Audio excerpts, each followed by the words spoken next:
Assalamualaikum warahmatullahi wabarakatuh. Salam sejahtera. Alhamdulillahillazi arsala rasulahu bil huda wa dinil haq liyuzhirahu 'ala ad-din kullih wa kafa billahi shahida. Wa usalli wa usallimu ala rasulihil karim wa ala alihi wa sahbihi ajma'in. Saudara Timbalan Perdana Menteri Datuk Seri Dr. Zahid, Saudara Timbalan Perdana Menteri Datuk Seri Dr. Fadilah, rakan-rakan menteri yang di-Pertua Dewan Rakyat, Tan Sri Ketua Susah Negara, pimpinan penjawat awam, rakan-rakan mewakili masyarakat Malaysia tercinta.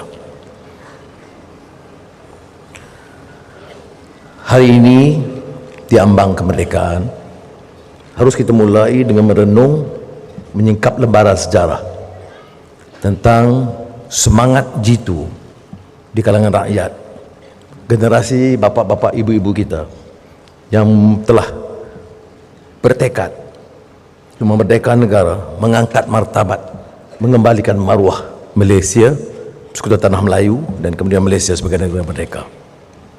Jadi wajar kita mulakan mengiktiraf peranan mereka. Ini bukan soal kecil. Apa arti penjajahan atau imperialisme?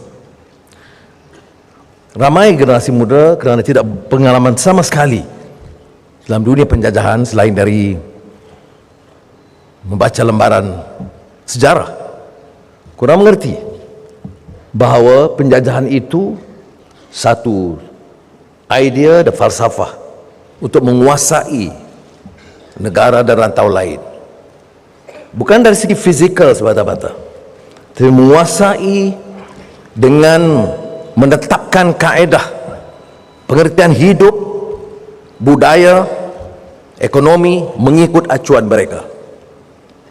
Maka penjajahan itu tidak berlaku tanpa pemerasan dan penindasan. Penjajahan itu tidak berlaku tanpa pemerasan yang disebut eksploitasion, harlom parlom dalam ungkapan Perancisnya. Penjajahan oleh manusia ke atas manusia, memperhambakan rakyat. Seluruh khazanah negara itu dimiliki oleh penguasa penjajah, diangkat dan membesarkan, memegahkan negara baru mereka, negara mereka masa itu Great Britain. Kalau diperkira angka kekayaan mengikut nilai sekarang, jumlahnya puluh bilion ringgit. Shashi Tharoor tatkala mengkaji kesan penjajahan di India mengandaikan ratusan bilion ringgit atau dolar yang dipindah ke United Kingdom hasil titik peluh khazanah bumi India, tanah Melayu, dan kini Sabah Sarawak juga menjadi mangsa sistem itu. Ini harus dimengerti. Pulangan bagi negara sangat kecil. Sebab itu kemudahan-kemudahan asas, hospital, sekolah terbatas di kawasan-kawasan kota. Cara pendidikan bukan saja dari segi ilmu, tetapi menguasai minda rakyat. Sebab itu Stamford Raffles kalau merangka sistem pendidikan tanah Melayu yang disebut notes untuk mengasaskan pendidikan Melayu yang ditulis di Singapura pada ketika itu, menyatakan mengangkat supaya anak-anak Melayu yang baru ini kekal dengan warna sawo matang, tapi bicara dan memikir cara Inggris. Ini juga pandangan Snoko Gronye di Indonesia, Lord Cromer di Mesir, Macaulay di India. Mereka tidak mampu merubah rupa dan warna, tapi mereka mampu merubah jiwa rakyat yang dijajah. Saya sengaja menyingkap pengalaman ini supaya kita tahu bahawa merdeka artinya membebaskan rakyat dari percengkaman kuasa asing dan pemikiran yang dijajah oleh kuasa asing, yang diungkap oleh seorang pemikir Islam Muhammad Al-Ghazali sebagai isti'mar ruhi wa fikri, penjajahan jiwa dan pemikiran, yang lebih sukar daripada memerdekakan negara daripada penguasaan asing. Mengapa kita tolak penjajahan dan imperialisme? Kerana memperhambakan rakyat, kerana memunggah kekayaan dan khazanah negara, dipulangkan negara mereka. Maka bangkit bapak-bapak pejuang, bukan baru, ratusan tahun lamanya, tetapi kemudian tentunya kita diperkenalkan dengan sosok-sosok seperti marhum Datuk Onn Jaafar yang mengingatkan kita bahawa kemerdekaan itu satu kemestian, tetapi memberi amaran. Saya pinjam ungkapan kata-kata keramat peringatan marhum Datuk Onn Jaafar. Bercakap tentang kemerdekaan selalu sahaja mudah, tetapi hendak kemerdekaan itu kekal di tangan kita adalah perkara yang berat dan susah. 1946. Dan lebih terkenal dengan pidato marhum Dr. Burhanuddin Al-Hilmi, kalau ditambah ungkapan merdeka itu dengan istilah jiwa merdeka. Di atas robohan kota Melaka kita dirikan jiwa merdeka. Bersatu padulah segenap baka membela hak keadilan pusaka. Sekali lagi di tahun 1946. Dan yang menarik dari ungkapan bicara Burhanuddin Al-Hilmi ini ialah kerana dia sebut jiwa merdeka yang kita lalui dan terpaksa hadapi sekarang bukan lagi merdeka dalam arti kata negara merdeka. Alhamdulillah, bersyukur kita kata Allah Ta'ala. Kalau di tanah Melayu, Sekutuan Tanah Melayu, dengan kekuatan asas perjuangan kebangsaan Melayu bersama penyertaan rakan-rakan kita masyarakat Cina dan India, kita mendapat kemerdekaan dan dapat pertahankan kemerdekaan. Tetapi cabaran bagi kita ialah sebagainya mengekalkan keamanan dan kemerdekaan,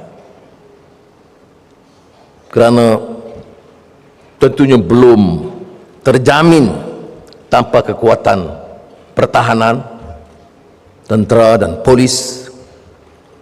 Seperti mana pengalaman kita menghadapi gerombolan pengganas di Lak Datu, sebelumnya cabaran konfrontasi Indonesia, dan sebelumnya lagi ancaman gerombolan komunis dari Parti Komunis Melaya. Alhamdulillah kita dapat tangani dengan baik, walaupun bibit-bibit kecil seperti mana berlaku di Lahad Datu baru-baru ini masih berlaku, dan perbatasan terutama kawasan lautan masih ada pertindihan, tuntutan, dan insya-Allah kita akan pertahankan setiap inci bumi Malaysia tercinta ini.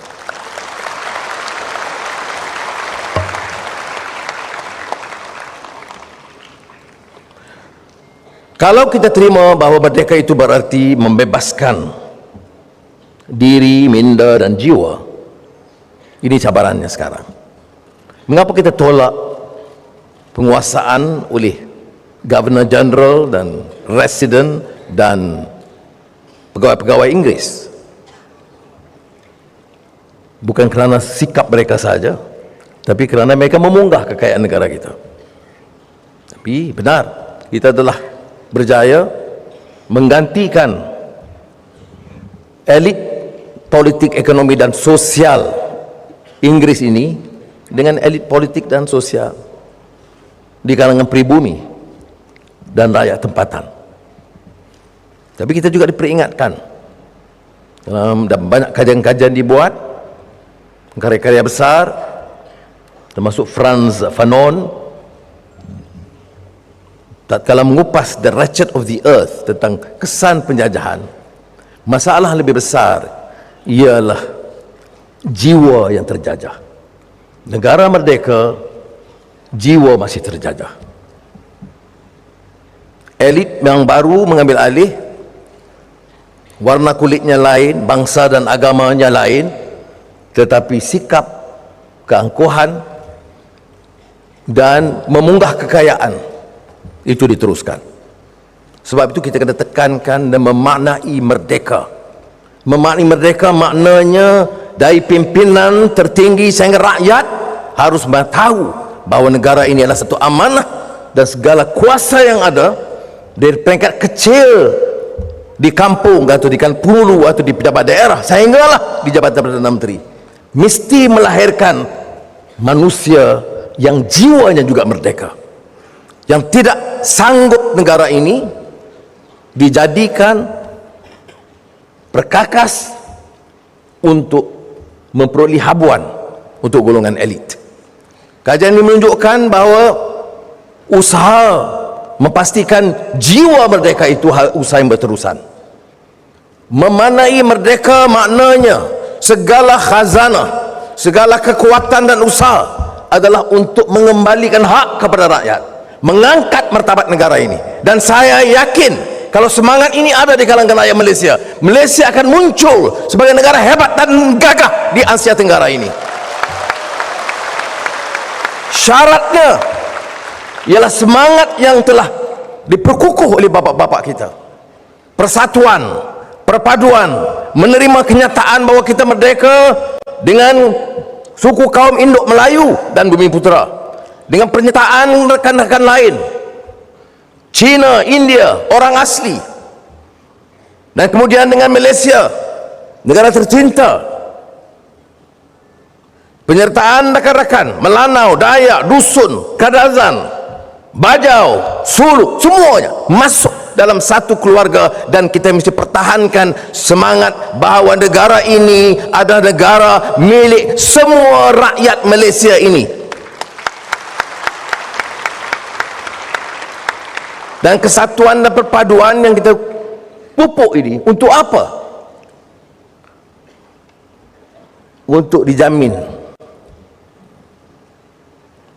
masa depannya melalui dasar dan pelaksanaan sekarang.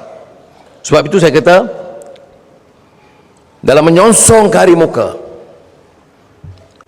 isu yang kadang-kadang sangat tidak disenangi oleh sebahagian kecil kita tentang pengurusan tata kelola, jangan gunakan kuasa untuk memunggah kekayaan untuk diri dan keluarga dan kroni, itu mesti dan wajib dipertahankan.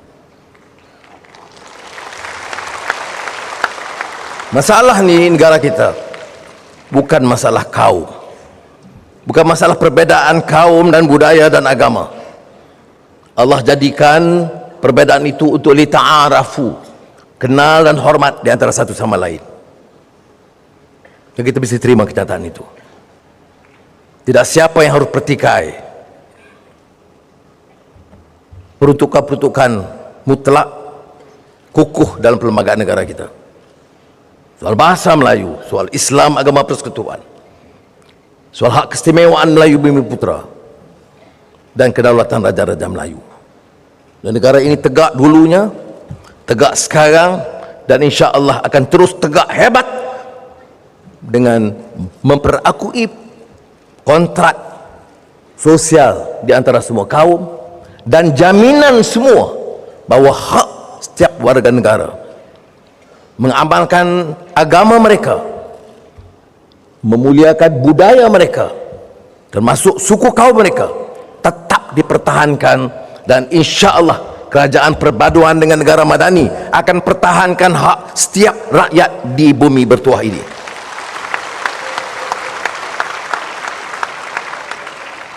Sebab itu kita harus tumpu perhatian kita ke arah mengelak daripada apa saja usaha yang mungkin melemahkan semangat, kejituan dan perpaduan di kalangan kita. Jangan remehkan hal ini. Ada negara yang hebat muncul sebagai negara gagah dengan tamadun hebat, tapi hancur bukan sahaja kerana tata kelola dan rasuah, tapi kerana dimain api perkauman dan kefanatikan agama. Lihat saja di kalangan negara-negara berkembang yang lain, malah negara-negara maju, bahawa perbedaan itu boleh menjadi kekuatan.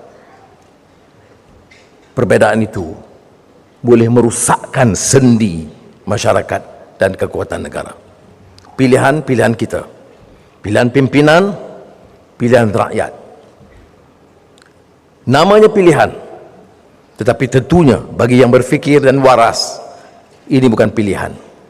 Ini satu imperatif atau kemestian. Seperti mana bila Allah Ta'ala memberikan pilihan kepada kita. Laqad khalaqnal insana fi ahsani taqwim thumma radadnahu asfala safilin. Allah boleh angkat darjat manusia itu sebagai sebaik-baik kejadian. Tetapi kita boleh memilih untuk menurunkan darjat kita sebagai sehina-hina makhluk. Tentunya itu bukan pilihan. Kita mahu negara kita ini dijadikan negara madani yang boleh mengangkat martabat semua rakyat. Dan martabat rakyat itu boleh diangkat sekiranya dasar kita, hukum negara kita, dan keterlanjuran yang pernah berlaku itu boleh dihindari. Dan sekiranya wacana kita dan kebebasan kita itu digunakan dengan waras dan bijak. Bukan kebebasan untuk adu domba, kebebasan untuk mencerca dan menghina, tapi kebebasan untuk mengangkat martabat manusia ini. Dengan prasyarat itu dan dengan dasar yang jelas, kita mampu mengorak langkah lagi. Dilihat dari penilaian kita 20 tahun kebelakangan ini, memang kita di tahap yang sangat mendatar, tidak melonjak. Kita yang dulunya punyai keupayaan untuk terangkat martabat kita dan ekonomi kita, telah menghadapi masalah-masalah dan kekal mendatar selama 20 tahun.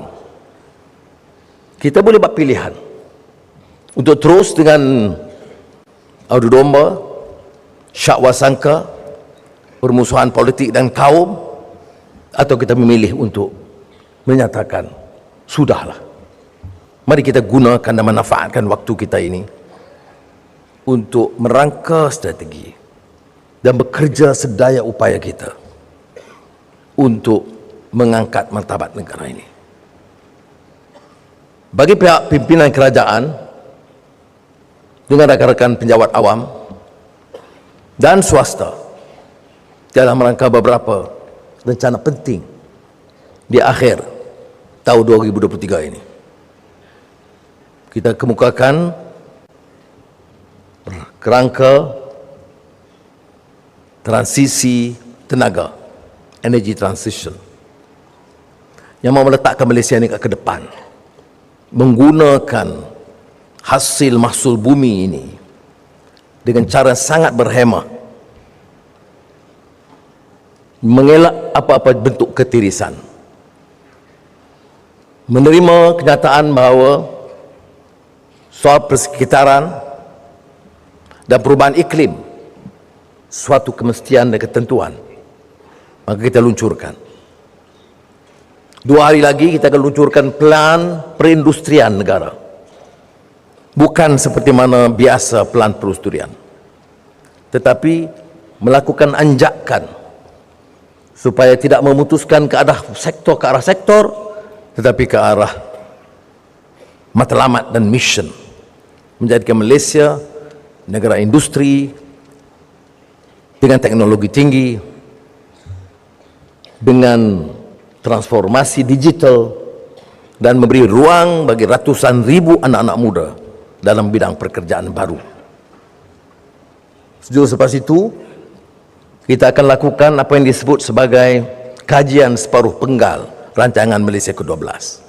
Sekali lagi, anjakan berlaku. Tidak hanya kajian menilai perencanaan awal, tapi membuat apa sahaja yang perlu, pengubahsuaian dan anjakan supaya menentukan pembangunan kita itu betul-betul mampan. Dan mampan bagi kita ialah memaknai kemerdekaan rakyat. Apa arti merdeka rakyat? Kesempatan dan peluang dan perasaan asas bagi rakyat itu mesti terjamin. Malaysia tidak boleh dikenali dengan mercu tanda gagah, sama ada bangunan tertinggi atau jabatan terpanjang atau gedung yang raksasa. Malaysia harus terkenal dengan jaminan keadilan bagi semua rakyat, termasuk yang tersisih dan terpinggir. Ini disebutkan kemerdekaan pemikiran, ini disebutkan kemerdekaan dan jiwa merdeka. Jiwa merdeka itu tidak kagum hanya dengan gedung raksasa. Jiwa merdeka itu dengan memberi pengertian apa arti keadilan bagi semua rakyat, bukan bagi beberapa kalangan elit terpilih. Sebab itu kita bangga, alhamdulillah, kerana tahun ini 2023, sebelum akhir tahun, secara spesifiknya bulan Oktober, semua sekolah di negara kita, sekolah kebangsaan, sekolah Cina, sekolah Tamil, sekolah Arab, semua tanpa kecuali kita jamin punya prasarana asas yang munasabah dengan bumbungnya, dengan tandasnya. Bagi saya, ini jauh lebih bermakna bagi jutaan ibu bapa dan anak-anak murid daripada mercu tanda dan gedung-gedung hebat dan besar. Dalam kajian ini, separuh penggal, prasarana asas harus dipelihara dan hargai sumbangan generasi terdahulu.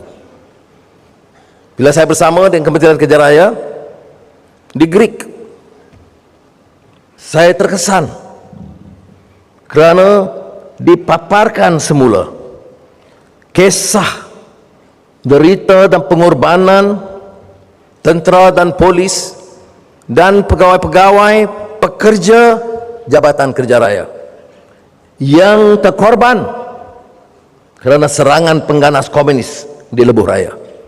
Mereka tidak bersetuju Malaya pada ketika itu dibangunkan dan menguasai daerah yang dianggap oleh Parti Komunis Malaya kubu mereka, Lebuh Raya, Timur Barat, Kelantan, Kedah, Perak. Saya ucap terima kasih kepada rakan-rakan di kementerian hari ini yang mampu mengenang jasa dan khidmat bapa-bapa kita 40 tahun yang lalu, tak kala menggali, bekerja dan mengawasi membangunkan Lebuh Raya, Timur Barat. Inilah semangat yang harus ada di negara merdeka.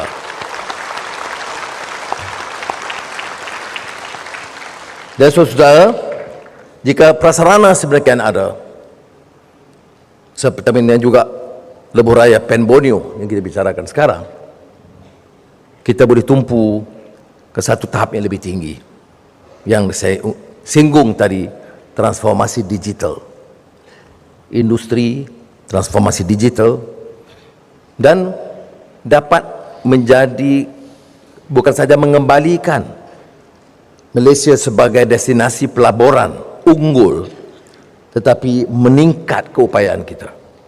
Dalam beberapa bulan ini, alhamdulillah, Malaysia kembali mendapat perhatian.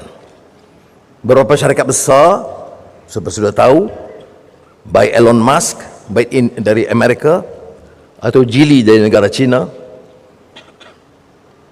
atau Infineon dari Jerman, bersetuju untuk menjadikan Malaysia sebagai pangkalan pelaburan penting. Dan saudara, bagi kita sangat penting, kerana kalau ini dapat diteruskan, Malaysia boleh memaknai kemerdekaan itu. Setiap anak muda dijamin kerja, dia tidak menganggur, dan setiap pekerja mendapat upah yang munasabah. Sebab itu saya telah beri jaminan dalam keadaan kekangan ekonomi kita sekarang pun kita sedang merangka perubahan sistem upah dan pelarasan gaji yang memberi jaminan kepada penjawat awam di negara kita. Dan bagi kalangan sektor swasta, kini kita perkenalkan atas inisiasi Kementerian Ekonomi satu kadar upah yang lebih progresif, jamin supaya jangan kekal dengan gaji lama dan bicara soal gaji minima dalam keadaan industri itu melonjak naik. Kita bawa pelaburan ratusan bilion, gaji pekerja masih di tahap tahun 80-an dan 90-an, dan ini tidak musabah dan tidak mungkin dipertahankan. Jadi demikianlah saudara, di antara cita-cita dan harapan kita, negara ini harus bersatu, negara ini harus merangka ekonomi madani yang mampan, dan negara ini harus menjamin keselesaan dan keadilan bagi semua rakyat. Negara yang pelbagai kaum, pelbagai agama tidak mudah diurus. Setiap hal akan menimbulkan kesangsian dan sensitivity. Setiap kenyataan diolah mengikut acuan budaya dan kaum dan agama masing-masing. Tetapi percayalah, sekiranya kita ada kecerdasan, merdeka ini maknanya menimbulkan semangat dan jiwa merdeka kerana cerdas dan berilmu. Merdeka ini merdeka daripada penguasaan dan kongkongan faham asing yang menindas kita. Merdeka ini juga harus merdeka jiwa daripada faham tempatan yang kolot dan jumud yang dilawan oleh pejuang-pejuang kemerdekaan, yang dilawan oleh ulama-ulama Islam.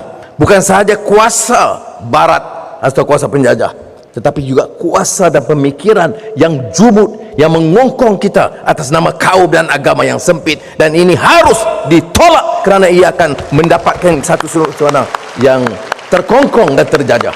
Apa makna negara merdeka? Jiwanya masih kolot dan jumud. Apa makna negara yang punya potensi hebat tetapi masih terperangkap dalam captive mind, pemikiran yang terperangkap kerana mau hidup tanpa ilmu, mau hidup tanpa kefahaman, dan mau hidup atas aturan orang yang punya kepentingan, sama ada korup atau jumud atau ada kepentingan-kepentingan yang sempit. Saudara-saudari, mari kita bangkitkan semangat baru. Mari kita gilap idealisme. Malaysia ini sebagai negara hebat di rantau kita.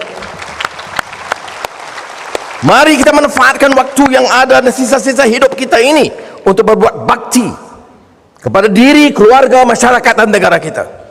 Dan yakinlah, negara ini bukan biasa. Negara ini punya hasil mahsul yang hebat, melimpah ranah. Golongan pekerja dan profesional yang mampu diangkat, diasah menjadi tenaga teknologis dan profesional yang boleh bersaing dengan mana-mana negara di dunia.